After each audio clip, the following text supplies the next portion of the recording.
Está começando Na Montanha, o seu podcast. Olá, bom dia, boa tarde, boa noite, depende do horário que você está assistindo ou ouvindo a gente. Eu sou Ailton Zulu, esse é o Na Montanha, o seu podcast semanal. Bem, hoje eu estou recebendo aqui uma pessoa muito, mas muito especial. Veio de longe para participar do Na Montanha Podcast. Hoje recebemos no Na Montanha Rian Rangel, fundador da Insanity, uma das marcas mais desafiadoras e emblemáticas do trail run nacional. Rian é formado em Educação Física, pós-graduado em atividades de aventura e natureza e especialista em esporte de aventura. É guia de montanha, socorrista em áreas remotas, possui ampla experiência em caminhadas de longo curso, rapel, escalada, alvororismo. Antes de mergulhar no universo de provas de montanha, Rian trabalhou como salva-vidas, frentista, recreador, chegando a comandar por 10 anos uma empresa de recreação e colônia de férias, sempre inserido nessas atividades ligadas à aventura e ao ar livre. A trajetória da Insanity começou de forma inusitada, como um evento entre amigos em comemoração ao seu aniversário. All Riders, um pedal de mountain bike pelas trilhas de Guarapari. A proposta era simples, desafiar os limites com sucesso e espírito competitivo, crescendo a cada edição. Nasceu a Insanity Trail Run, uma prova criada no estilo que a gente gostaria de correr.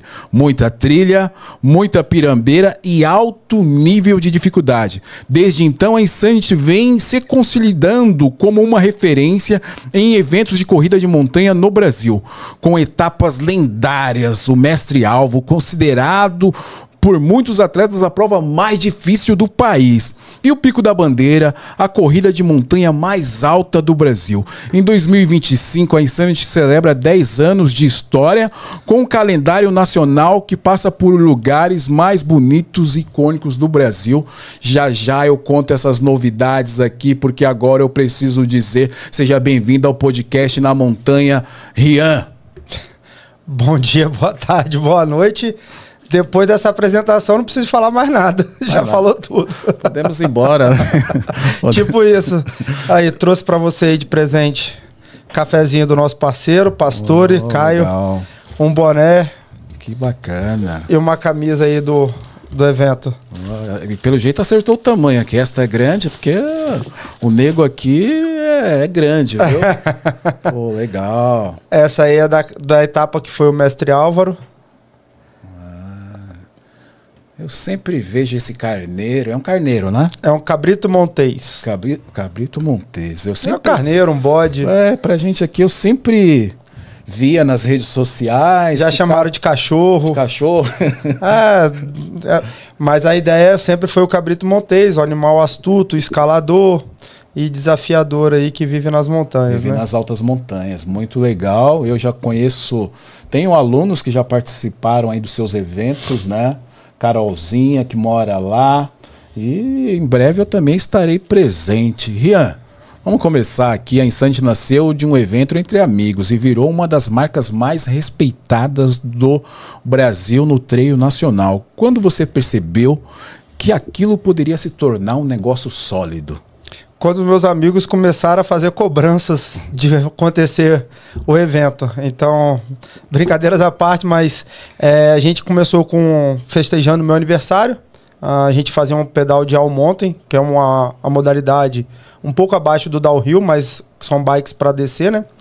E a gente juntou todas as trilhas de Buenos Aires em Guarapari com o desafio de quem completaria. Na primeira edição saíram 30 atletas e completaram 7. E à medida que você ia desistindo, igual nos filmes de SEAL, desses desafios, você toca o sino e vai saindo. Então você não precisava completar tudo. Mas no primeiro ano saíram 30, completaram 7. No segundo ano saíram 60, completaram, se eu não me engano, 23, 26, alguma coisa assim.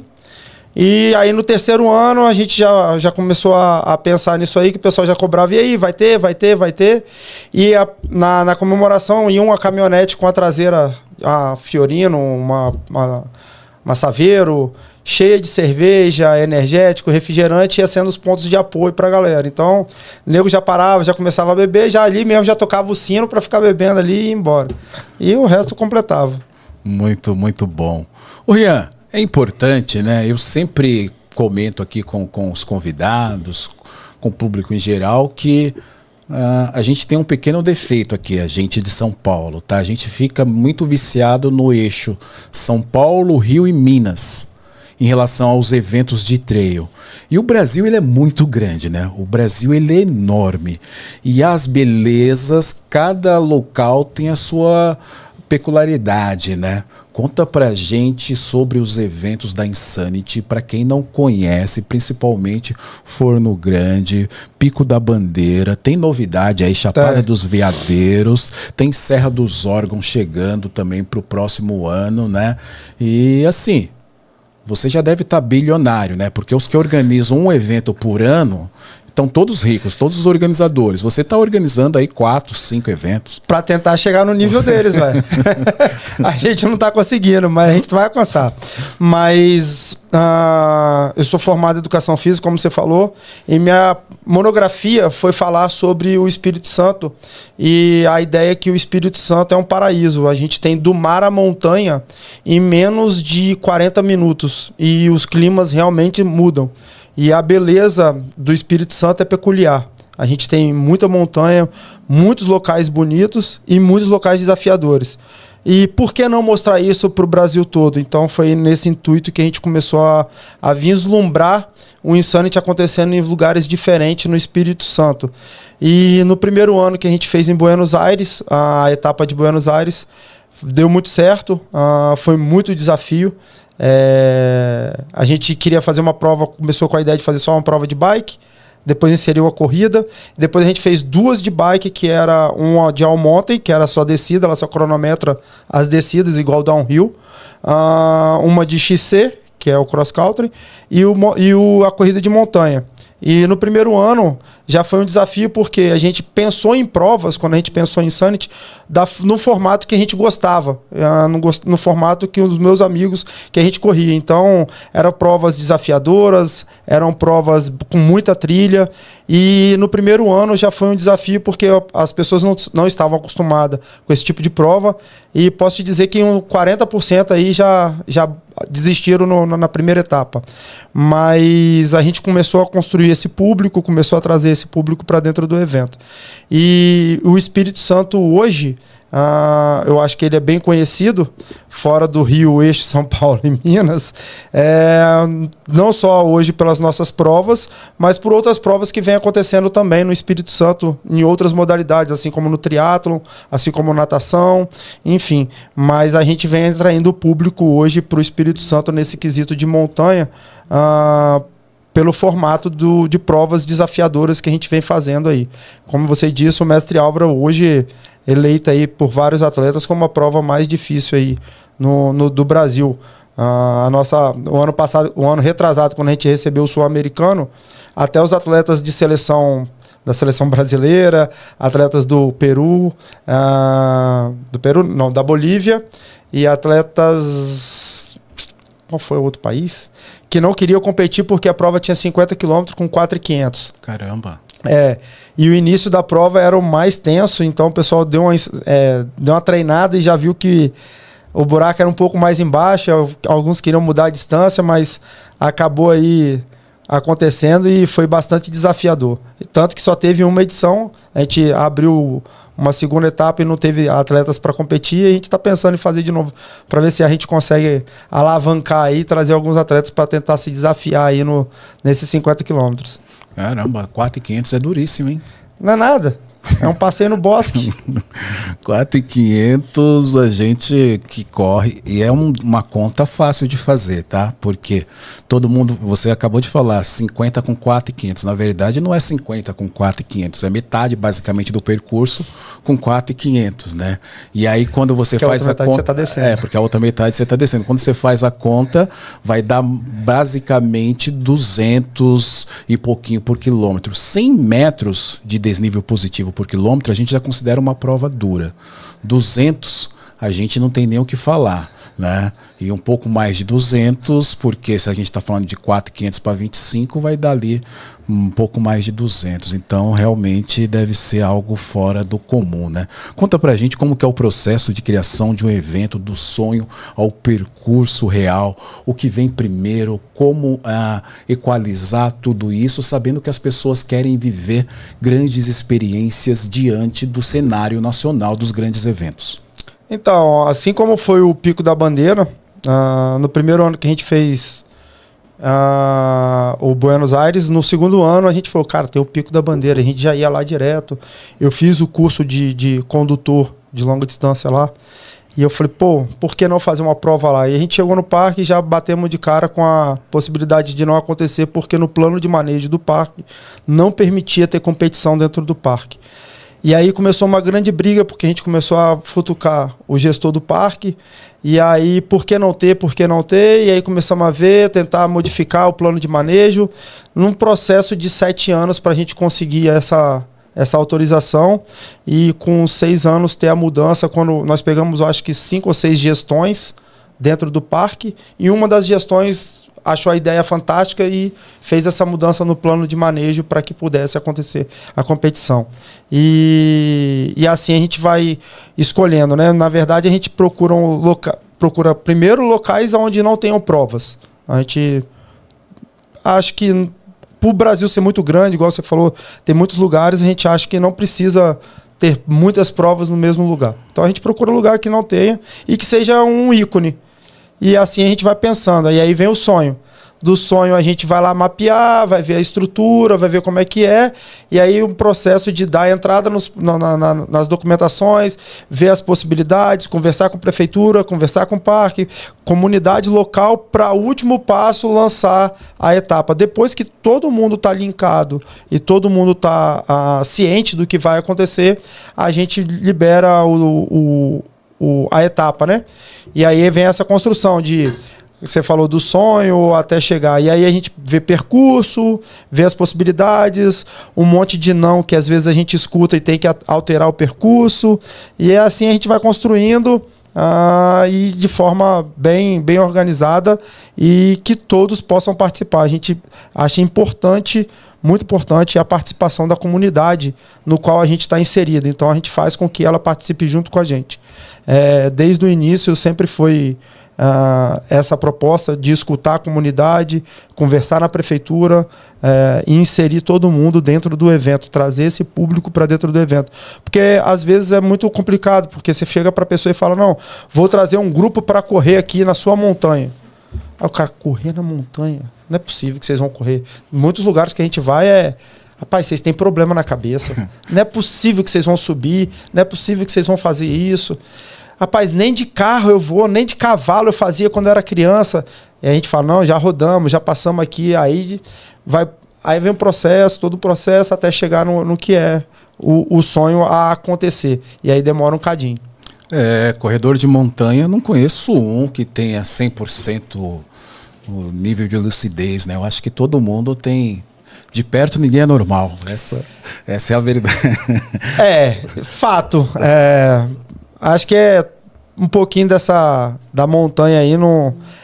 A gente fala que é a cura, eu acho que para toda doideira de todo mundo aí é ir para a natureza, ir para a montanha e descarregar nesse momento de corrida aí que a gente faz. Já que você levantou aí, deu um gancho, né? Essa pergunta ia ser lá no final, mas já vamos falar então dos novos produtos aí que você vem desenhando, né?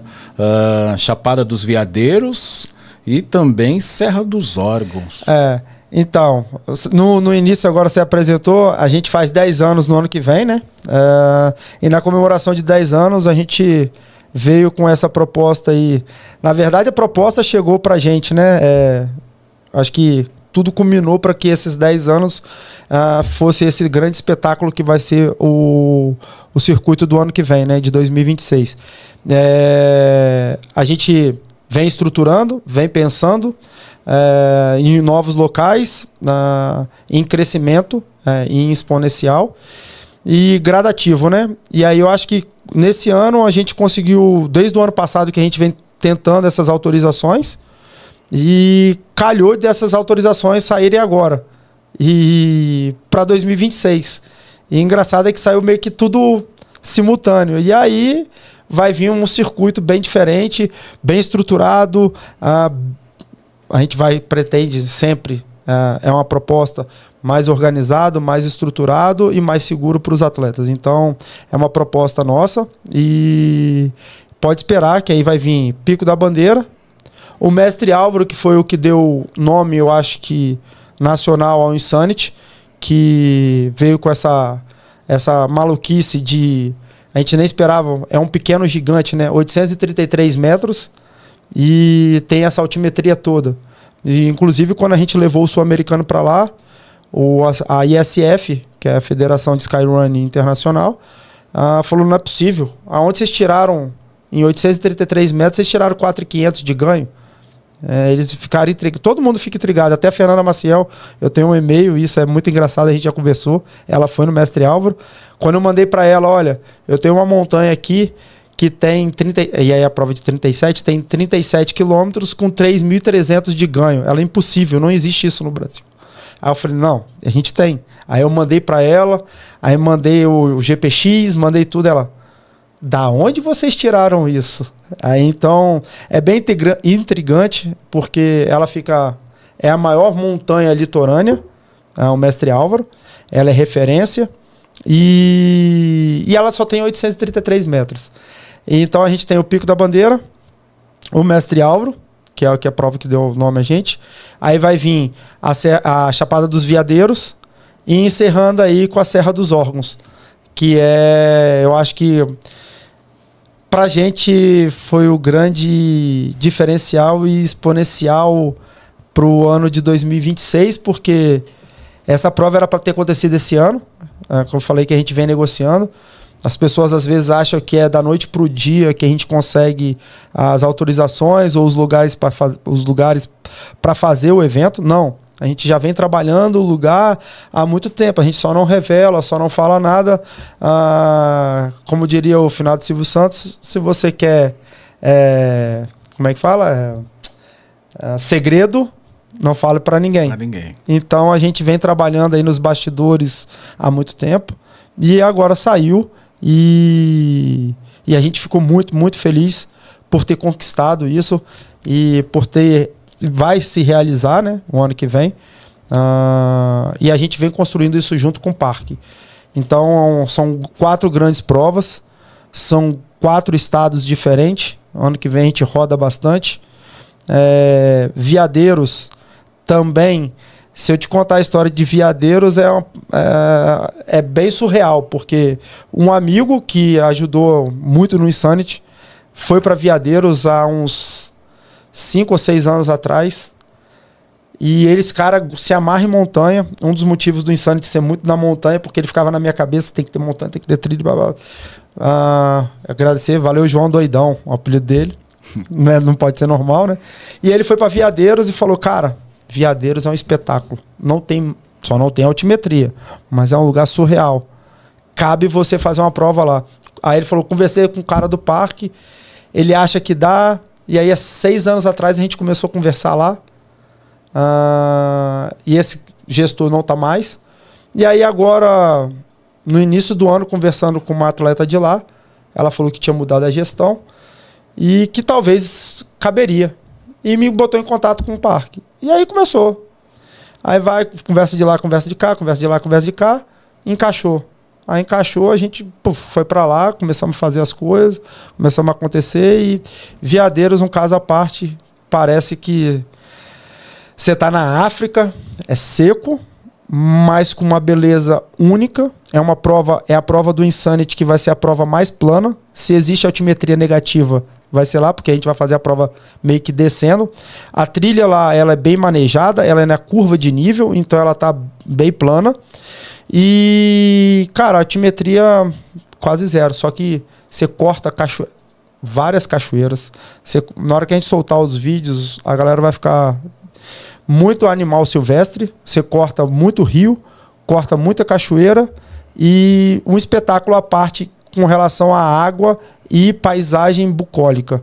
É um lugar assim, excepcional, muito bonito, de uma beleza exuberante. Estou aqui procurando as datas, você já tem as datas, né? Já. E Serra dos Órgãos eu não preciso, acho que nem falar o que é a Serra dos Órgãos, porque para quem conhece montanha, eu acho que é a travessia mais ícone do Brasil. A gente tem um carinho especial, eu já vou lá há muito tempo, já faço essa travessia, já levei vários grupos para fazer a travessia. E quando a gente chegou, o parque também, na mesma ideia, não podia ter eventos esportivos dentro e tal. E por coincidência, cara, de insistência, acabou que a gente acho que foi privilegiado de conseguir que, tipo, mudou o plano de manejo e no mesmo sentido a gente já estava ali no processo e o negócio encaixou. E aí, saiu.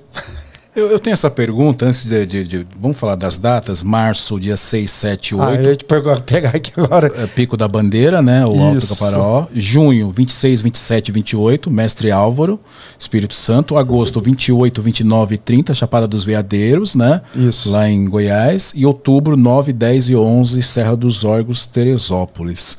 São essas datas, né, confirmadas já para 2026, certo? Sim. E eu quero saber o seguinte, né? Quais são os maiores desafios? Você falou aí de tantos parques, né? Para realizar provas em unidades de conservação e áreas de montanha. A gente sabe que está cada vez mais, né, Rian, essa cobrança do meio ambiente, da gente cuidar, porque a gente faz parte. Não é somente você chegar lá, colocar a roçadeira para cima e... Não pode. Exatamente. Não existe esse... Porque muita gente... Mas não, poder não pode, tá? E a gente não quer criar polêmica, mas isso já aconteceu em 2025, em evento de montanha, que já tem mais de 6 anos. Então, no poder não pode, mas tem gente que ainda insiste em fazer o desmatamento. Conta pra gente qual que é o maior desafio. Convencer a gestão do parque que atleta suado não vai degradar a natureza. Não tem como. Vamos lá. Não, brincadeiras à parte, mas hoje a percepção do parque e dos gestores dos parques passa pela premissa que eu acredito muito, você só passa a cuidar e a gostar e a amar daquilo que você conhece. Se você não conhece o lugar, para você tanto faz se ele vai ficar aberto, se ele vai ficar fechado, se ele está desmatado ou não. Então, nessa premissa, os parques vêm hoje aceitando mais essa questão dos eventos para recepcionar pessoas, para passar essa característica de consciência ambiental. Eu acho que o nosso principal desafio aí é agregar isso tudo dentro da estrutura do parque, sem ferir aí o plano de manejo e tornar tudo isso possível e seguro. Principalmente seguro.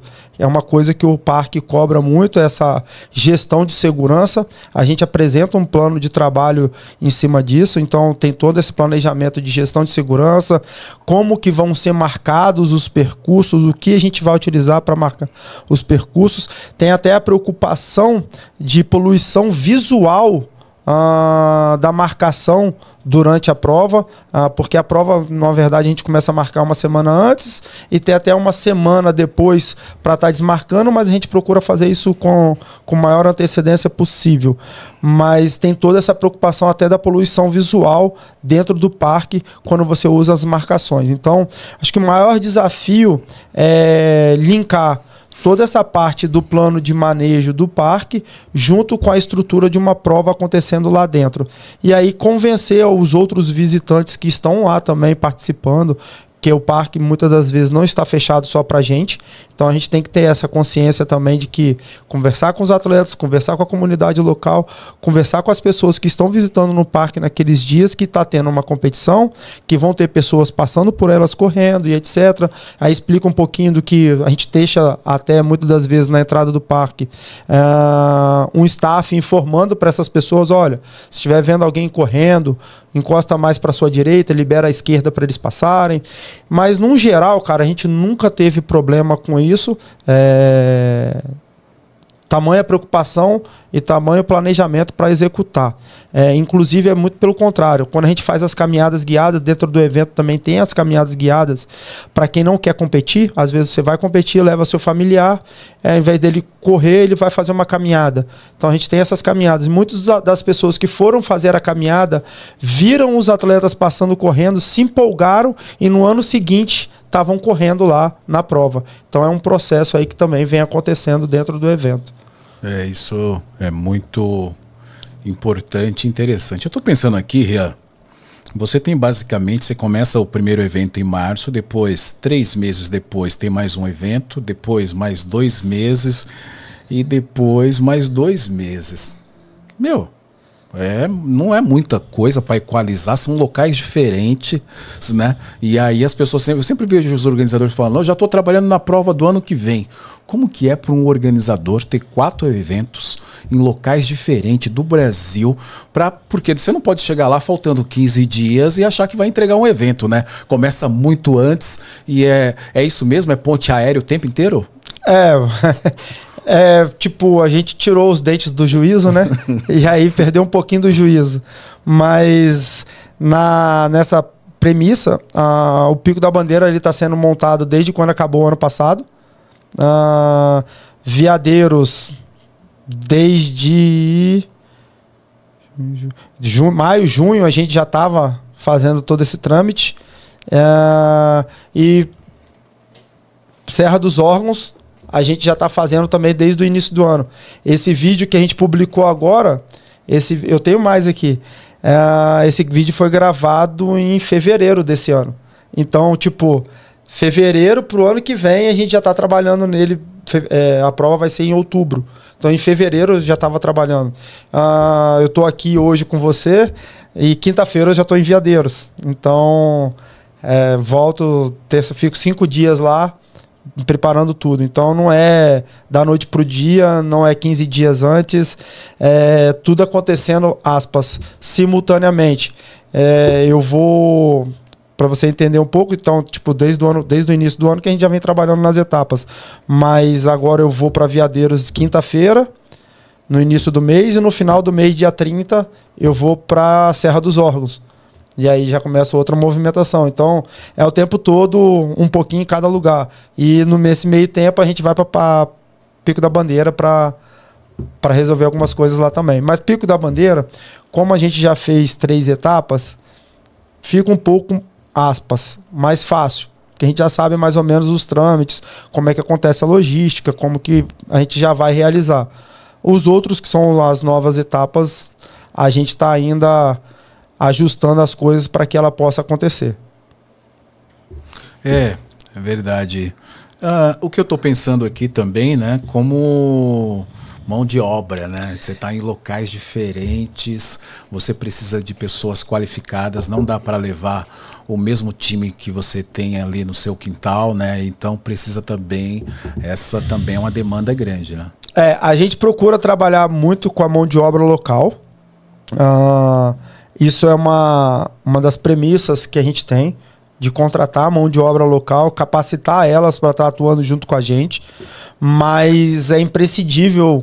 A gente tem aí, nossa equipe é grande, mas infelizmente a gente já conversou um pouco com eles, a gente vai precisar quebrar, mas entre 12 a 15 pessoas nossas vão estar rodando com a gente em todas as etapas, porque são as peças fundamentais para que o evento possa acontecer da forma mais organizada e certeira possível.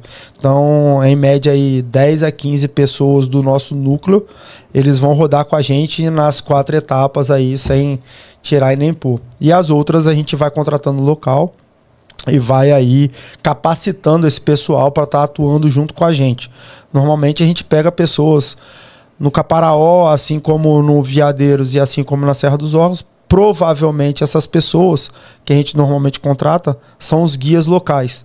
Então eles já têm experiência na montanha, já sabem como atua, já sabem tem bastante informação sobre o lugar, a gente só precisa direcionar para o que a gente quer ali. Não são pessoas cru, nesse sentido de montanha, para a gente capacitar do zero. Então isso facilita também o trabalho. E aí a gente está pensando em trazer alguns e aí agora, com esse monte de prova que está tendo no Brasil, está tendo um intercâmbio de staffs, né? Então a gente está recebendo aí também proposta de alguns staffs de outras provas para ir lá para o Insanity, para trabalhar com a gente lá. Existe essa possibilidade aí também. Vai virar uma empresa, né? Tem empresa de staffs, empresa de marcador de percurso e vai rodando aí os grandes eventos, né? Que são profissionais qualificados. Isso é uma possibilidade entre as provas que eu acho que dá para linkar aí. Que eu acho que você perguntou. Então, se não vai perguntar, depois a gente pode discutir sobre isso, porque é para onde o trail pode ir. Então, acho que acredito... É agora. Essa pergunta é agora. E eu acredito muito que possa acontecer esse link... esse intercâmbio entre as provas, eu acredito que tenha que acontecer.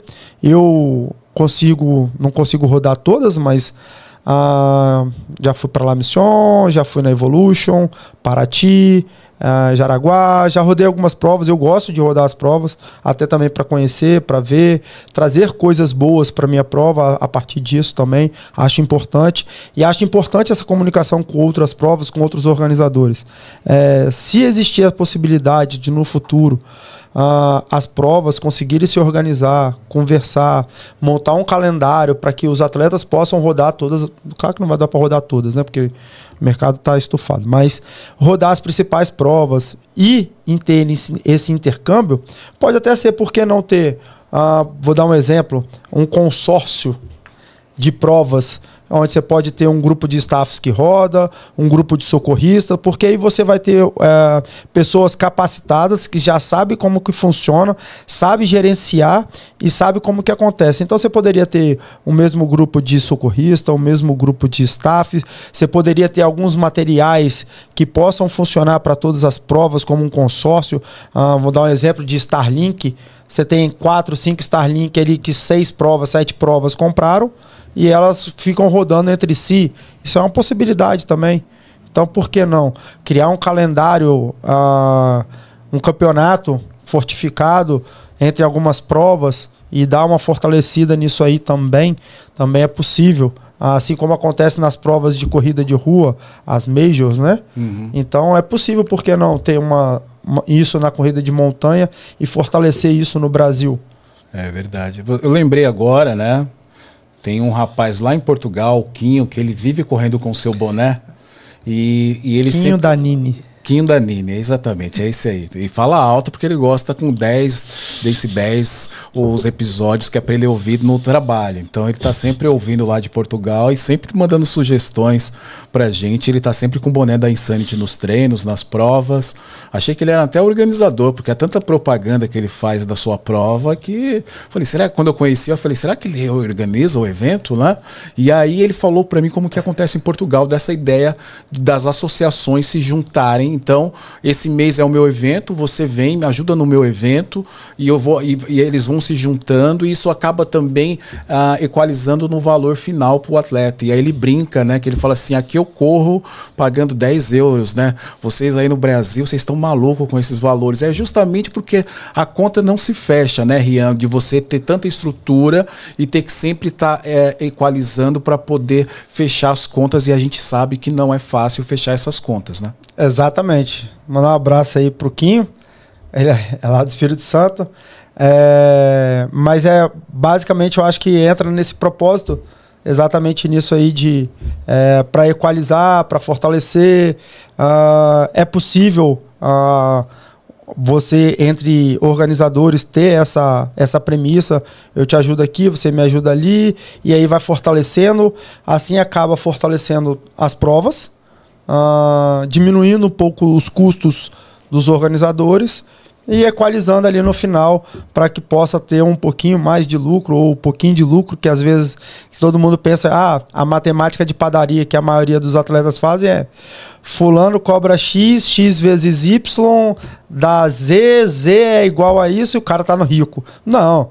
O cara tem o custo, tem o kit, tem primeiros socorros, tem a equipe de resgate, tem a equipe tem as camisas, medalha, troféu, enfim, taxas disso, taxas daquilo, enfim, são N taxas que às vezes as pessoas não imaginam.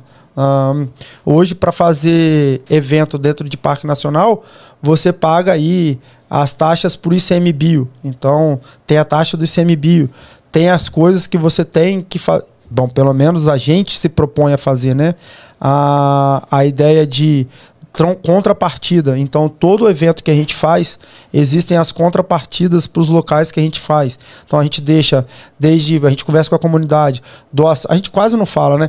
Doação de alimentos não perecíveis para a comunidade, já fizemos doação de sangue, já doamos material para a ONG, já fizemos reflorestamentos de área, já fizemos ação social de doar pratos de comida. Isso aí a gente eu até falei agora na live, em relação a isso, doar pratos de comida no Natal, normalmente a gente faz. Então, todas essas ações a gente faz de contrapartida. No Parque Nacional do Caparaó, nós fizemos a sinalização para o parque, deixamos lá de contrapartida para o parque. Então, nós fizemos toda essa sinalização dos dois lados, do Espírito Santo e de Minas.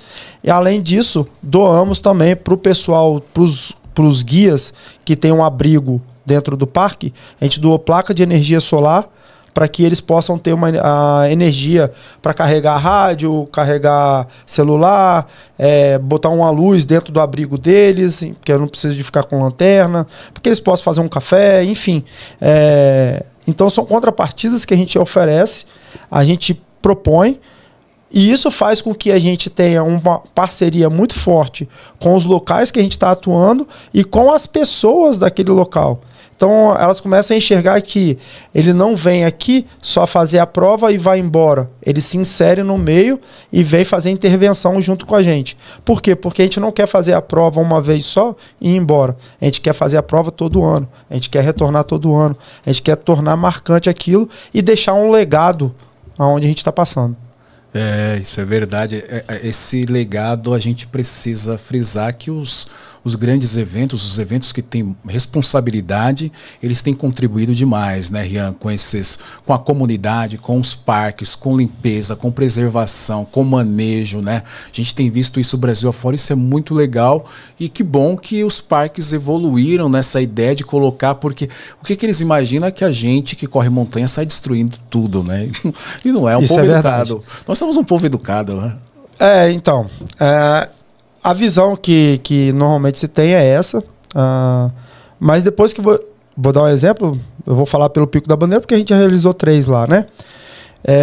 Depois que eles veem os atletas, depois que os atletas passam, eles veem que, não, realmente, a gente tem essa consciência, o Insanity tem um propósito, a gente brinca que é um sofrimento com propósito. Os atletas depois acabam se tornando essa grande tribo e família que é o Insanity hoje, mas a gente vê que os nossos atletas, eles têm uma percepção diferente. A gente tem o nosso fecha-trilha, a gente tem um cara para limpar a trilha pós-evento. E no início a gente via até muito. Hoje a gente vê pouca sujeira, vê pouco lixo. A gente acredita até que muitas das vezes nem é o atleta que joga, às vezes na correria ali cai do bolso, cai da mochila.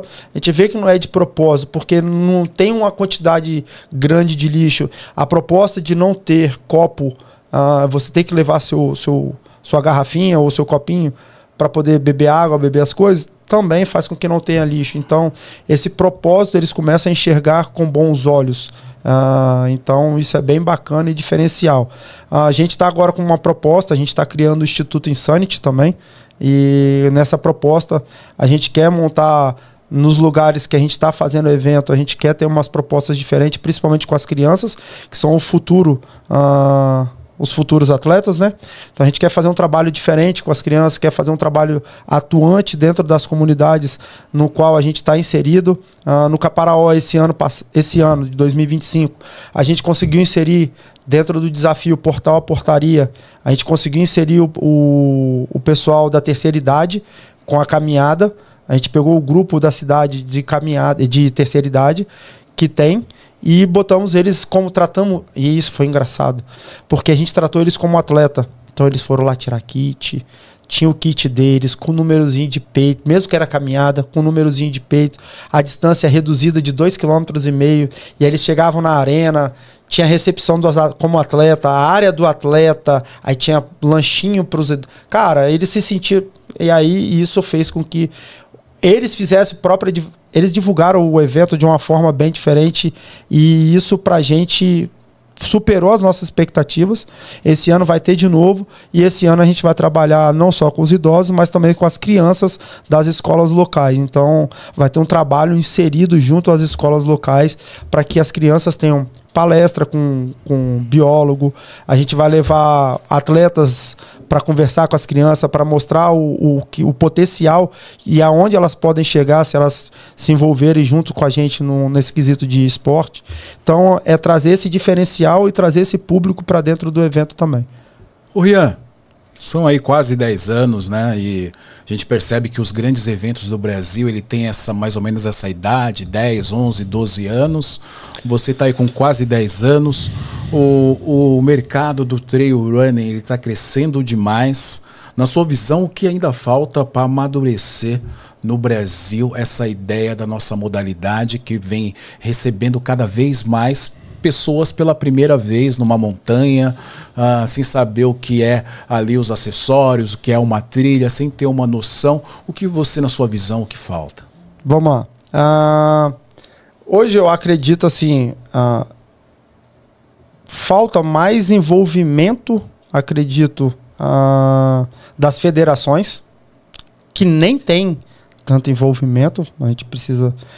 Para que isso possa se desenvolver desde que a gente acabou de falar agora, da base, que eu acho que é por onde que tem que ir. E esse caminho tem que ser seguido, porque se você vê todos os outros esportes, principalmente os olímpicos, enfim, esse surgimento vem da base, então precisa ser criado essa ideia de estrutura de base para que isso possa vir crescendo. E esse crescimento não passa só pelas provas. Isso tem que ser o envolvimento de federação, as instituições, além das provas também abraçarem isso, mas precisa ter esse envolvimento maior. Acredito também que atrair grandes marcas e grandes parceiros para dentro dos eventos também seja importante. Você vê hoje o desenvolvimento das corridas de rua com grandes parceiros. Você vê aí, hoje a Olímpicos lançou as 50 provas, né? Que eles rodaram o Brasil todo com 50 provas aí espalhadas, fazendo esse marketing em cima das corridas de rua. Então, acredito que se a gente tiver um potencial patrocinador que realmente seja patrocinador e não só queira explorar as provas, acho que a gente tem para onde desenvolver e crescer muito mais as provas de corrida trail. Hoje eu vejo, nesses 10 anos ao longo, né, desses 10 anos que a gente vem passando, muita troca. Eu te dou isso como patrocínio, e você vê que muita gente aceita. E isso não é patrocínio, isso é troca. A gente tem um público grande e o público-alvo de determinado nicho, e aonde eles podem aportar ali. Só que no aporte deles, para eles, eu vou dar um exemplo esdrúxulo aqui, mas eu te dou um tênis e é patrocínio. Não é isso que é patrocínio. A prova não se paga com tênis. O custo de uma prova hoje bem organizada é alto, muito alto. Então precisa de ter esse apoio para alavancar esse nicho aí. Mas você vê hoje muitas provas aí despontando, crescendo, e acredito que se juntar isso tudo aí, a gente consegue ter um aporte muito grande de atletas. E hoje você vê muitos atletas de rua vindo para a montanha. Acho que já deu um boom e já sobrecarregou as corridas de rua, e a galera está começando a enxergar a corrida de montanha como um local onde não é só sofrimento, que é a corrida de rua. Eu brinco que a corrida de rua é a prova de speed de mountain bike, e a corrida de montanha é o mountain bike. Então, Na corrida de montanha você tem muito mais diversão, você tem interação com outras pessoas que na prova de rua não tem, você conhece novos lugares, conhece novas pessoas, para tirar foto, para fazer lanche, para isso, consegue levar seu filho, enfim, na prova de corrida de rua você não tem essa premissa de conseguir fazer isso. Então, já que você mais uma vez levantou aí a bola, eu vou cortar. Você falou que as parcerias não fecha a conta para o evento, precisaria de patrocinadores. Isso já foi falado aqui nesse podcast. E as inscrições de um evento? Faz fechar a conta do evento ou você precisa de um outro evento para cobrir custos do evento anterior? Vamos lá. Na verdade, inscrição nunca vai pagar a conta do evento. Quem organiza a prova e fala que fecha com inscrição é mentira. E eu já fiz muito isso. Se eu te falar um pouquinho dos casos do Insanity, você chora. Mas já fiz muita doideira para poder manter o Insanity de pé até hoje. Mas só a inscrição não paga a prova, não. Precisa de ter aporte, precisa de ter apoio, precisa de conseguir complemento para pagar a prova. Se você esperar que só com inscrição você vai pagar, você vai passar, vai terminar uma devendo, e é talvez por isso que eu tenha 4 provas. Você me perguntou, tá aí, ó. Você faz uma, paga com a outra, faz uma, paga com a outra, mas não é essa a matemática. Mas só com inscrição realmente você não paga uma prova. Você precisa de ter um aporte aí por fora para poder fazer esse complemento. O número de inscritos, por mais que seja alto, não fecha a conta. Porque à medida que sobe o número de inscritos, você vai ter que subir medalha, você vai ter que subir camisa, você vai ter que subir equipe de apoio, você vai ter que lanche, e aí vai crescendo. Aí a matemática também vai dar multiplicação. Então, realmente, rapaz, eu já fiz muita doideira para manter, no início. Já me endividei, já fiz muita doideira. Peguei 3 prestações da minha casa e botei no Insanity. Deu um BO, quase perdi minha casa pra Caixa. Já peguei dinheiro emprestado com os outros pra pagar. Até com a agiota já fiz também. E hoje em dia tá mais tranquilo. Mas já fiz no início. Eu queria... Bom, e aí é sonho. Entra no quesito sonho. Eu acreditava que ia dar certo. E eu acredito que eu estou no caminho ainda para dar certo. Não deu certo ainda não, mas está no caminho. E é isso que a gente está em busca dessa conquista aí. Mas é difícil, é um trabalho árduo e tem que ter sangue frio e não ter juízo. Se dessa lista aí você já tirou a agiota, já está no caminho certo. Não, a agiota já saiu, consegui pagar. E tem uma história engraçada, porque meus staff ficaram preocupadaço com isso, porque a gente dependia de um dinheiro, só que o dinheiro estava demorando a sair. Eu falei, não, eu preciso do dinheiro para fazer, eu preciso executar. E o dinheiro saiu aos 48 do segundo tempo. Mas eu peguei e meus staff ficavam assim, cara, e se você morrer amanhã? Não, eu não vou morrer, pô, vai sair. Eu acreditava do início ao fim que ia sair. Mas eles chegaram a fazer vaquinha para pagar o agiota se não saísse o dinheiro. E isso é maior. Tem várias histórias engraçadas do Insanity. Com isso aí, tipo, mudar percurso no chuva, mudar percurso durante a noite, o carro não chegar e os staff botar as mochilas nas costas e subir com alimento.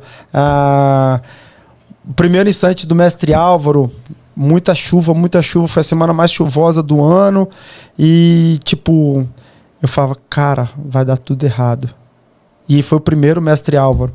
E, tipo, um dia antes eu chorava igual criança.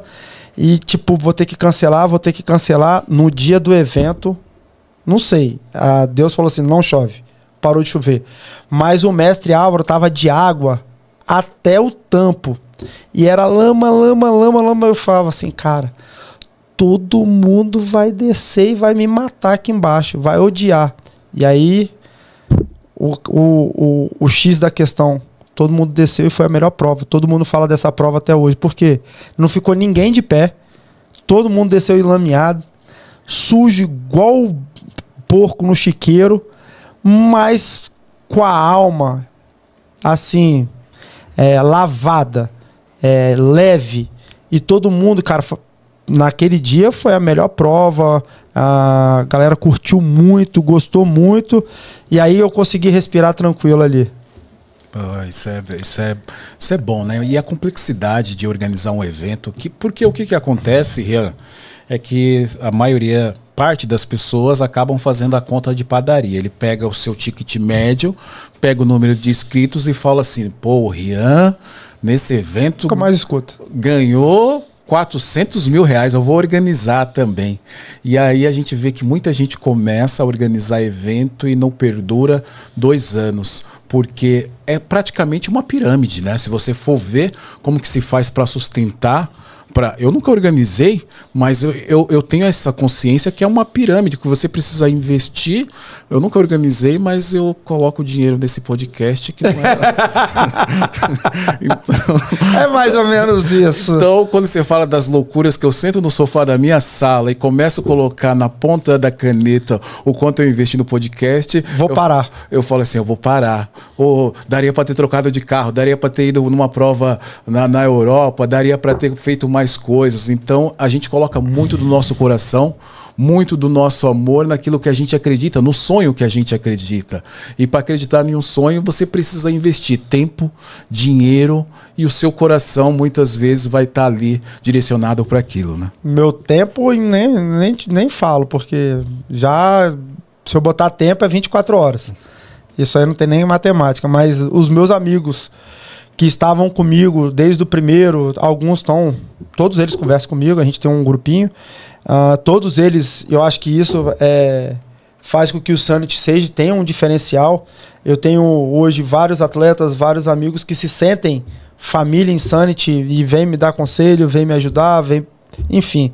Mas eu tenho um grupinho ali de 6, 7 amigos ali que estão desde o começo aí com a gente, ajudando, dando ideias. E, cara, todos eles é unânime em falar que, tipo, eu tenho algum problema, algum parafuso a menos para estar sustentando isso ainda, porque já era para ter chutado balde muito tempo, de tanta doideira que a gente já fez aí, abrir trilha, energia, enfim, é um gasto. Se você parar para pensar friamente, já era para ter desistido lá atrás. Na matemática ali de 1 mais 1, principalmente porque brasileiro tem outro problema, deixa tudo para a última hora. A grande maioria das provas aí tem uma procura muito alta nas últimas semanas de prova e não com tanta antecedência. E para você pedir camisa, medalha, produtos, no mínimo 45 dias antes. Então 45 dias antes você tem que meio que encerrar suas operações para que possa produzir esse material. E isso aí é uma matemática bem confusa para fazer. É verdade. O brasileiro gosta de deixar para última hora, principalmente os amigos. Eu tenho um problema com amigo. Pô, cara, só uma inscrição, cara, eu perdi a data. Aí, tipo, os que me conhecem já sabem como é que eu vou responder. Então, eu sou da 5ª série purinho. Então, deixam para a última hora. O Rian, há uma tendência, né, dos eventos se tornarem festivais, como a música, com gastronomia, experiência. A Insanity, ela caminha nessa direção ou quer preservar um espírito mais raiz? Porque hoje a pessoa ela quer viver uma experiência, né? Ela não quer só correr. Porque se fosse, desculpe meus amigos da rua, se fosse só correr, a gente ia pra corrida de rua, né? Então, é o que a gente falou, que eu falo desde o início. A gente já nasceu com essa proposta, né? A gente já nasceu festival, a gente não nasceu só a corrida. Então a gente já nasceu com várias modalidades esportivas, já teve a feira gastronômica já no primeiro momento, já teve a atração musical. Então desde o início a gente já nasceu nessa ideia de festival, de ser algo diferente, de ser algo que trouxesse uma experiência para o atleta. Exatamente isso, provocar uma experiência diferente no atleta. Eu acho que isso que foi o que cativou e a gente chegar onde chegou até hoje com essa ideia. E sem perder toda essa complexidade de ser raiz. Não é nada, a gente não quer nada excepcional, como diz o outro, a gente não promete nada e tenta entregar tudo dentro do que se propõe. Mas é simples e objetivo. A gente procura fazer tudo com muito gosto, com muita estrutura, mas dentro do que a gente consegue, até onde nossas pernas conseguem ir. Mas a gente já nasceu nessa proposta de festival e com o conceito de ser prova raiz. A gente não gourmetizou tanto a prova ainda. Eu espero não precisar gourmetizar. A gente busca fazer provas, eu sempre, já falei no início, num formato do estilo que a gente gosta. Eu não consigo, eu brinco que a gente chega num lugar, eu estou montando o percurso às vezes da prova, a gente estuda mapa, a gente estuda toda essa logística, a gente utiliza vários aparelhos, utiliza carta topográfica para pensar em percurso, mas eu não consigo, às vezes a gente chega no lugar, aí eu olho para a montanha, parece que o negócio te chama, aí você fala, pô, eu posso passar ali e posso passar aqui. Eu não vou passar aqui, eu vou passar lá, pô, muito mais bonito. É muita paisagem, é muito mais belo. Então, esse propósito de pensar na prova não é só pensar no percurso. A gente pensa no percurso, a gente pensa na hora que o atleta vai largar. Vou te dar um exemplo do Pico da Bandeira. Não é só pensar no percurso. Quando a gente pensou no Pico da Bandeira, a gente pensou em passar nas montanhas mais altas, pensou em levar essa experiência para o atleta de estar lá fazendo a travessia, que é um ícone no Pico da Bandeira, assim como vai ser na Serra dos Órgãos, que é a travessia, é um ícone. Mas a gente pensou, horário que o atleta vai largar. Por que o atleta dos 80K larga meia-noite? Porque quando dá 4h30 da manhã, 4 horas da manhã, no tempo deles ali, a maioria dos atletas vai estar chegando lá no topo e vai estar vendo o sol nascer. Então essa experiência que a gente escuta dos atletas, o Sandro Arcanjo no primeiro ano relatou pra gente que foi a coisa mais maravilhosa que ele tinha acontecido com ele durante uma corrida. Ele quase parou, ele só não parou porque o segundo estava no cangote dele, mas ele fala que ele quase parou para poder filmar e curtir, tanto que depois ele voltou com a família tal, para ir lá ver o sol nascer. Então essa experiência é levar pro atleta, o atleta dos 50 larga às 4 horas da manhã para ter a mesma experiência do atleta dos 80, porque quando ele largando às 4, ele vai ter o time de chegar lá em cima e tá vendo o sol nascer no topo da montanha. Por quê? Porque isso é um ícone do lugar. A gente bota o pessoal para passar no Mestre Álvaro num trecho chamado Os Ombros. Por quê? Porque dos ombros você tá correndo no ridge line ali em cima da montanha e tá vendo o mar de um lado e a montanha do outro. Então essa experiência a gente quer que o atleta tenha. Na Chapada dos Veadeiros, o percurso vai passar num monte de cachoeira porque tem mais de belo lá, cara. Então, assim, não é só correr no lugar, não é só pensar no percurso, é pensar na experiência que o atleta vai ter, é ter esse propósito. É um sofrimento com propósito. Que o atleta, durante o percurso, me xinga minha mãe, pior do que juiz de futebol, e no final ele está sorrindo, está com a alma lavada e pergunta quando que é a próxima. E eu acho que aí é onde a gente conquista os atletas, que aí vem do Conquiste Sua Montanha. Não é só a montanha, mas é no seu dia a dia, é as conquistas diárias que você tem para que você possa realizar o seu sonho, às vezes, de correr uma prova dessa. Muito bom. Ô Rian, o que o público pode esperar das provas comemorativas de 10 anos? Alguma novidade de formato ou de percurso, né? E você falou sobre não gourmetizar. É óbvio que a experiência para o atleta é algo formidável. Ele quer viver ali o extraordinário sempre dentro da montanha. A gente não falou, mas a segurança do evento ele é muito importante. Vocês acabam investindo muito alto na parte médica, na parte de segurança, que é um custo altíssimo. Mas o que eu escuto também é assim, eu quero um kit bacana, uma camiseta bacana, um boné bacana, quero uma sacola cheia de produtos, porque tem muitas coisas que ela não é vista, né, Rian? Ela não é possível você tocar. Palpável. Palpável. E é realmente importante para que o seu evento possa, se necessário, entregar tudo e mais um pouco, né? Desde o início a gente tem essa preocupação. Eu vou falar um pouco, me lembra depois de falar da gubertização que você me perguntou, mas eu vou falar da parte de segurança. Desde o início a segurança sempre foi a nossa premissa. Eu trabalho com esporte de aventura há muito tempo. Eu fiz parte da ABETA, da Associação Brasileira da ABETA no Espírito Santo, né? A gente, como empresa, fez parte da ABETA, então trabalhava dentro de uma gestão de segurança. A gente usa esse sistema de SGS para os esportes de aventura dentro do nosso evento, visando minimizar os riscos dos atletas. Então, a gente estuda o percurso, vê o quão ele é perigoso, aí quando ele é muito perigoso, a gente fala, esse pode ser para os atletas, esse a gente bota ele. Mentira. Esse a gente vai, estuda. Claro, a gente não tira o percurso, a gente procura minimizar os riscos. Vou te dar um exemplo no Mestre Álvaro. No Mestre Álvaro, chegando no topo do Mestre Álvaro, é uma parte mais vertical, a gente lança 4 cordas e bota para os atletas fazerem a segurança. No Pico da Bandeira, a gente fez uma ancoragem no Pico do Cristal, porque ele é muito vertical. É possível subir sem nada? Mas durante a prova, visando mais segurança, a gente deixa um staff pendurado no vertical, deixa um staff parado e ele fica só mapeando ali, botando os atletas na corda, botando direitinho para chegar lá em cima com segurança. Então, desde o início, nossa premissa sempre foi segurança em primeiro lugar. Se eu tiver que tirar o kit do atleta para ter segurança na prova, eu vou tirar o kit do atleta e vou botar a segurança na prova. Então, esse sempre foi uma das premissas.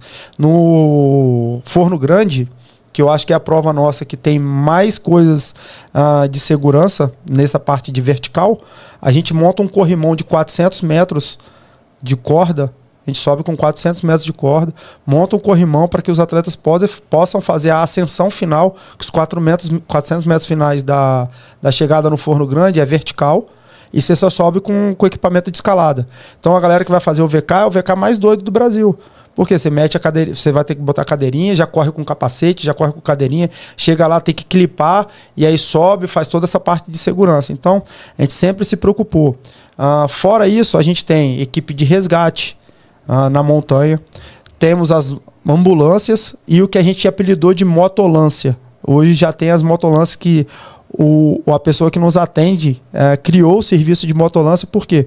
O que a gente faz? Nos lugares que a gente consegue executar, a gente tem 2 trilheiros que ficam por conta do serviço de resgate, que conhece a região, tem tudo mapeado, e a gente só fala, tal lugar aconteceu tal, isso. Aí ele pega o socorrista, bota na garupa da moto e chega o mais rápido possível no atleta. Hoje, todos os nossos locais de prova, a gente procura trabalhar com procurando de 15 a 20 minutos para chegar no atleta. Então a gente meio que se embasa por isso aí.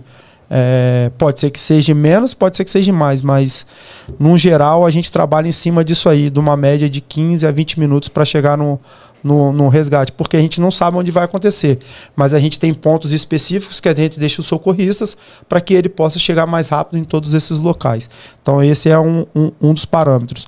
Nos kits, a gente procura surpreender o atleta, colocar coisas bacanas, que no qual a gente gostaria de usar. A gente escuta os atletas, sugestão dos atletas do que a gente pode melhorar, do que a gente pode colocar. Dentro da nossa capacidade, a gente consegue fazer hoje o que a gente está fazendo aí, entregando para os atletas. No ano que vem a gente deve mudar aí, pelo menos para a primeira etapa, deve vir uma coisa muito bacana que vai surpreender aí no kit dos atletas, mas... Conta! Não posso! É surpresa, tá chegando ainda. Assim que chegar, porque a gente manda testar o material antes, tá vindo, eu vou testar ele, e aí depois eu vou... Aí, não, tá aprovado. Aí ok, aí a gente... Porque não adianta, eu vou mostrar e daqui a pouco não vai ter no kit porque o negócio não é de qualidade.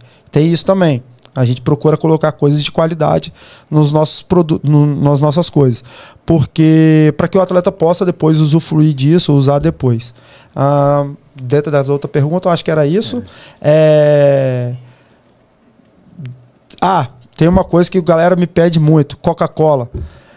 Tem um infeliz que sempre me pergunta: Não tem Coca-Cola no topo da montanha. Não tem, claro que não, porque quando a gente botou Coca-Cola lá, o que a gente fez? A gente botou a Coca-Cola dentro do riacho para que ela pudesse pelo menos ficar ali numa temperatura boa. Mas não mantém, não gela. Aí reclamou que a Coca-Cola estava quente. Aí o que eu fiz? Tirei a Coca-Cola. Por quê? Como que o gelo vai chegar no alto da montanha? Me explica. Faz essa matemática. Eu não tenho um helicóptero para botar a Coca-Cola gelada, né? Aí eu falei, no dia que você quiser pegar o gelo aqui, levar o gelo lá em cima e ele chegar inteiro lá, aí a gente bota Coca-Cola. Nem no burro, a gente tem um vídeo da gente subindo com os cavalos lá, levando as coisas pro mestre Álvaro. Nem no burro consegue chegar o gelo lá em cima inteiro. O gelo derrete. E caixa térmica não é tão simples. Como é que eu vou botar uma caixa térmica? A trilha dessa espessura. Se eu botar a caixa térmica de um lado e do outro do burro, ele não sobe, porque vai ficar agarrado. Então tem toda uma logística para pensar nisso. Não é tão simples quanto as pessoas acham. Então, assim, a gente coloca o que dá. A água, o básico. A água e a fruta, uma jujuba, uma paçoca, isso dá. Falar nisso, cara, a gente tem que fazer um convênio com dentista. Porque PQP, velho, vai botar doce na prova assim longe, velho. Toda prova de corrida é jujuba, é paçoca, é... Bananinha, é não sei... É só rapadura. Doce, velho. Só doce. Minha filha tá querendo correr corrida de montanha pra ficar comendo doce o dia todo. É doce de leite, tem muita coisa aí boa, né? Ô, Rian, quais foram os aprendizados mais importantes praticamente nesses 10 anos de estrada? Por mais que você planeje, a natureza sempre pode surpreender. A gente que trabalha com esporte de aventura em ambiente natural, cara, você pode planejar tudo, mas a natureza é implacável. Quando ela faz chuva, quando ela faz sol, quando ela faz tempo nublado, enfim, mas, claro, a gente tem plano A, B e C. A gente brinca muito disso. O plano A é o top, tá lá acontecendo. O B é se acontecer isso, e o C é se acontecer isso mais isso. Então a gente sempre pensa nisso nas provas do Insanity. Eu acho que isso vem dando certo. Tentar antecipar os problemas e o que pode acontecer faz com que a gente treine isso e isso saia hoje tranquilamente. Quando a gente vai pensar a prova, a gente já sai natural. Isso é assim, isso vai sair assado, e se fizer assim, vai enfim. Então, esses planejamentos estratégicos são importantes.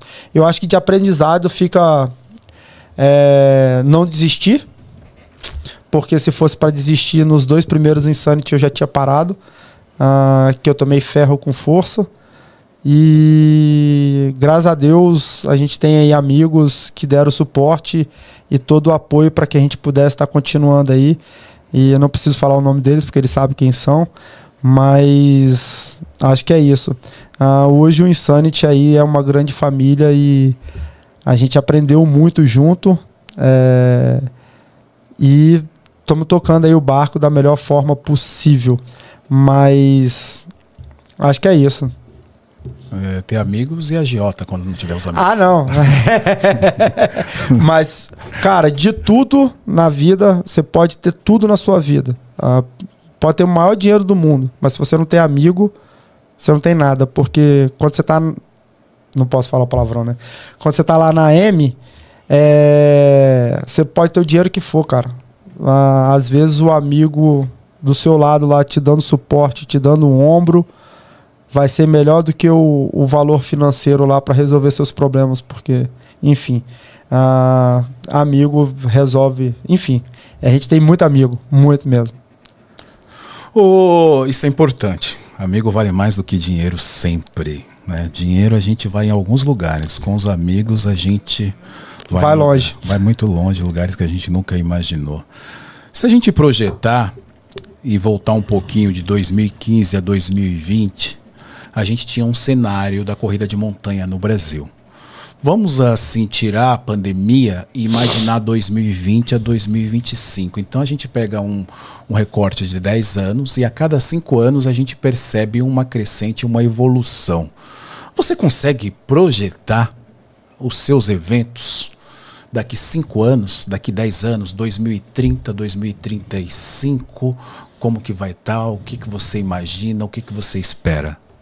Cara, eu espero ainda estar de pé, estar vivo até lá para poder manter isso, porque organizador de prova, os meninos, cara, primeiro os que me conhecem já, os atletas que me conhecem, os amigos que são mais próximos, já perguntam a primeira coisa: quantos dias você está acordado já? Eu costumo ficar 24 horas ligado. Tem vários vídeos meus, não postaram ainda, mas nos grupos tem, dormindo nos pontos mais loucos possível, mas eu fico 3, 4 dias ligado direto. Uma semana antes do evento eu já começo a acordar 3 horas da manhã, 2 horas da manhã, já sem sono. Então eu pretendo ter saúde para continuar tocando isso. Quero ver o Insanity entre as principais provas hoje do Brasil, aí despontando como provas trail importantes hoje no Brasil, de qualidade e com muita dificuldade técnica, que é o que a gente procura provocar nos atletas. O que não, como é que eu posso falar? O que não te desafia não te transforma. Então a gente procura desafiar sempre os atletas, trazer coisas diferentes, provocar sensações diferentes nos atletas, e isso faz com que aconteça essas transformações, essas pessoas passem a se conhecer. Então eu acredito muito que na corrida de montanha você começa a se autoconhecer muito mais, por N motivos, principalmente quando você está ali no seu limite. Você começa a sentir, ter sensações no seu corpo, começar a conversar. Eu falo muito que você conversa muito com Deus, né? Nesses momentos. Então você começa a se autoconhecer. Mas eu quero ver o Insanity entre as principais provas. A gente trabalha para isso. Acho que daqui a 10 anos a gente vai estar ainda no cenário nacional do trail. Vai estar com um circuito mais forte e unificado. Acredito que a gente deva ter aí um circuito forte entre provas. Acredito que deva ter, juntar organizadores para que faça um circuito a nível brasileiro, que a gente possa aí chamar de uma Golden Series da vida. É isso. Se a gente colocar, eu vou dar uma dica aqui: o dinheiro não é meu mesmo, não sou eu que tomo conta disso aí. Se colocar um festival, né, como você está falando, de vários eventos grandes, e no final colocar aquele cheque recheado, as pessoas irão querer participar das etapas, né, dos eventos. E porque essa também é uma vertente que a gente não falou, mas os eventos agora eles começam a oferecer dinheiro para os atletas, e tem sido um diferencial. A gente sabe que equalizar isso não é fácil, né, Rian? A gente vê aí algumas provas hoje já dando premiação em dinheiro. Isso a tendência é de crescer, e acredito que o que você falou sim tem a razão.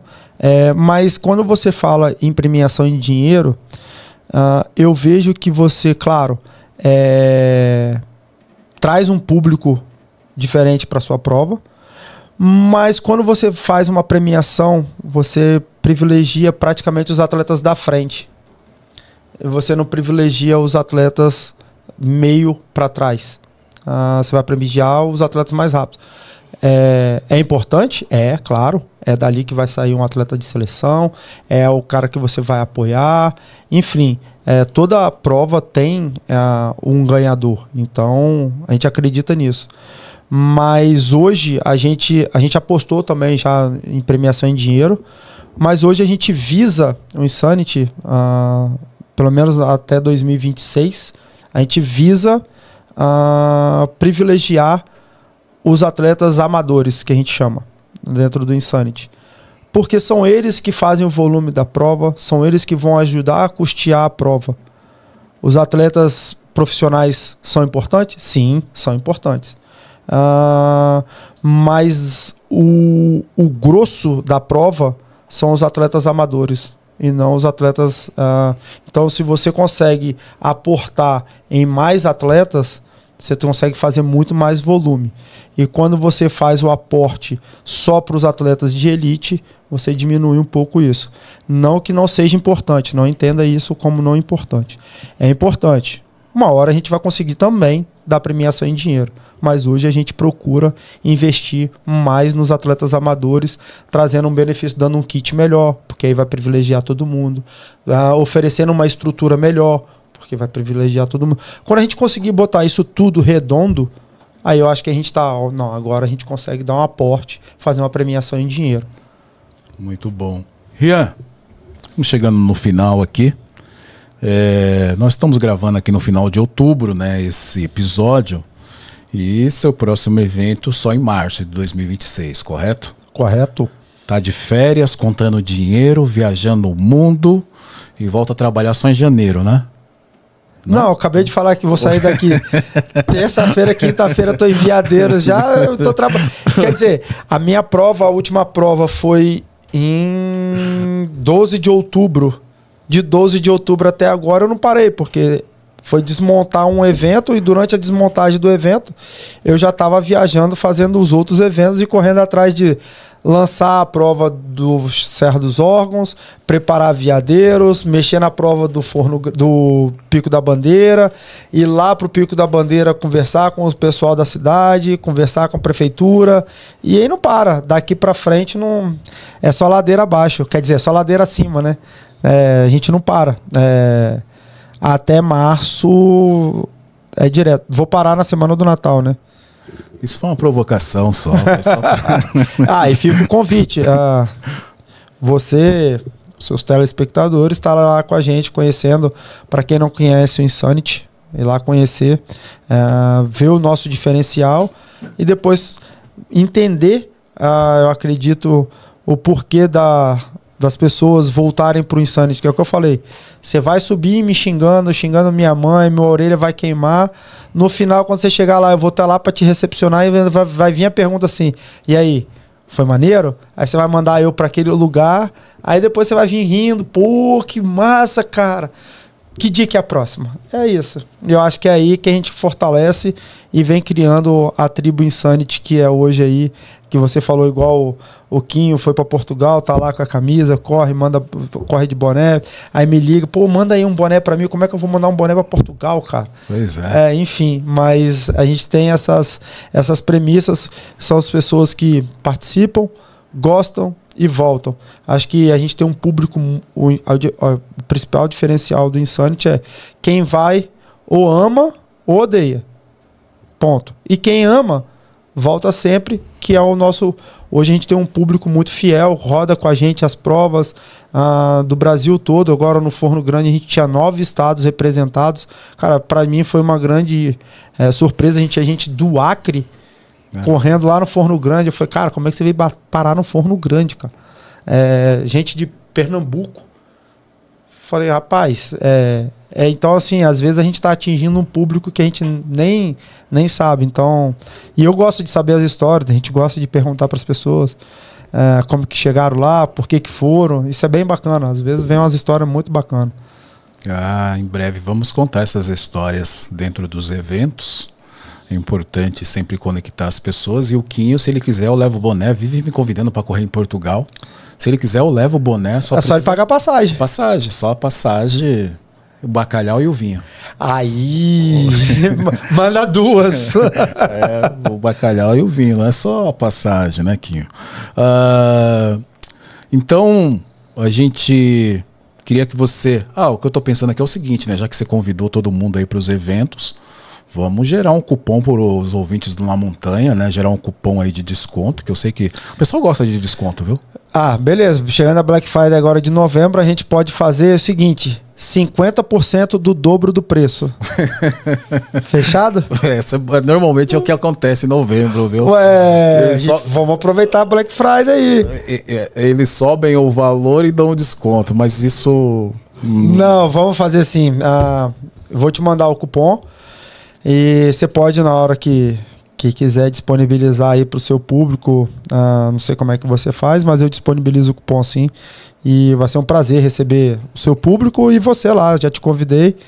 E vamos tentar botar um podcast no dia do evento lá, você fazendo entrevista e perturbando a vida dos outros lá.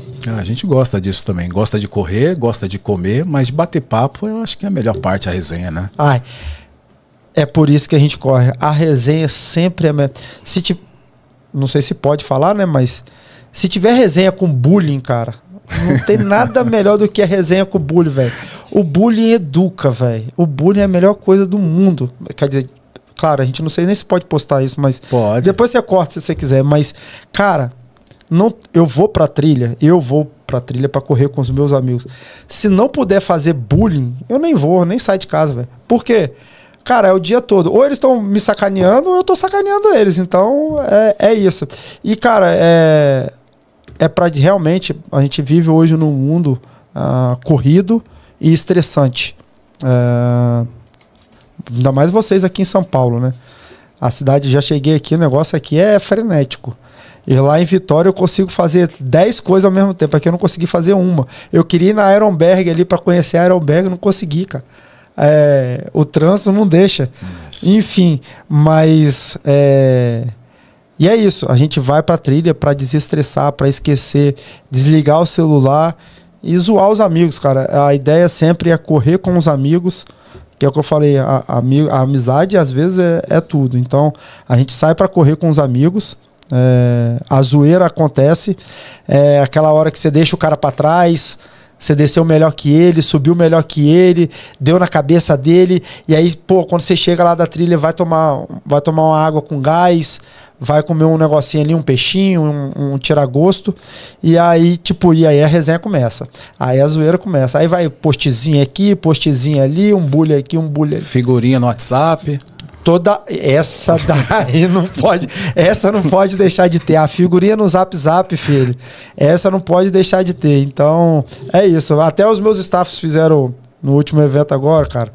Eu passei mal durante o evento e me recolhi, fui dormir. Cara, botaram um lençol de onça em cima de mim, me cobriram com lençol de onça, tiraram a foto. E botaram, a onça do forno grande tá dormindo, pode ficar tudo despreocupado. Porra, a figurinha pra tudo quanto é lado, velho. Rodou todos os grupos. Então é isso, cara. Isso que importa. Rian, quero agradecer aqui a sua participação no podcast Na Montanha. Foi um prazer receber você, fundador da Insanity, uma das marcas mais desafiadoras e emblemáticas do trail running nacional. Volte sempre. Valeu, obrigado a você pelo convite. E eu que... agradeço aí você pela oportunidade de estar aí divulgando, e acho que isso também é um trabalho importante. Você perguntou de como que eu imagino esse papel do podcast, dos órgãos que ajudam a difundir e a divulgar a corrida de montanha, é importante. Hoje a gente vê isso seja com atletas blogueiros, seja com podcast, seja com provas, enfim, isso faz com que a comunidade cresça. Isso faz com que as pessoas queiram vir para a montanha. E isso é importante. Então eu que agradeço aí e espero você lá em março para começar o Circuito Insanity. E você queria uma novidade, tá aí a novidade, ó. O ano que vem o Circuito Insanity vai ter as medalhas vão formar uma mandala de 10 anos do Circuito Insanity. Então, quem fizer as 4 etapas vai ter uma mandala que vai completar, e você vai colocar as medalhas para fazer esse fechamento aí do circuito do ano que vem. Então, esse já é um spoiler das coisas do ano que vem. Legal. Então, ano que vem a gente vai ter um circuito com medalhas aí formando uma mandala. Então, isso já é uma... E fica bonito, né? Fica parecendo um troféuzão, né? Porque elas se juntam ali. Essa vai ser a ideia. Elas vão se juntar e vão formar um desenho. Essa é para colocar na estante. Na verdade, talvez pendurar na parede. Estante, ninguém tem mais estante, né? Eu tenho ainda, porque eu sou antigo. Alguns dos troféus novos que a gente fez agora são troféus para pendurar na parede. A gente foi na casa de um atleta e viu pendurado na parede no quadro, a gente fez ele no formato que ele pudesse pendurar na parede direto. Legal, legal. Esse podcast é uma realização de Lojas Mundo Terra e Kailash com o trabalho de mídia da Spin Media. Eu estou aqui no Estúdio Voz com trabalhos técnicos de Gustavo. Valeu!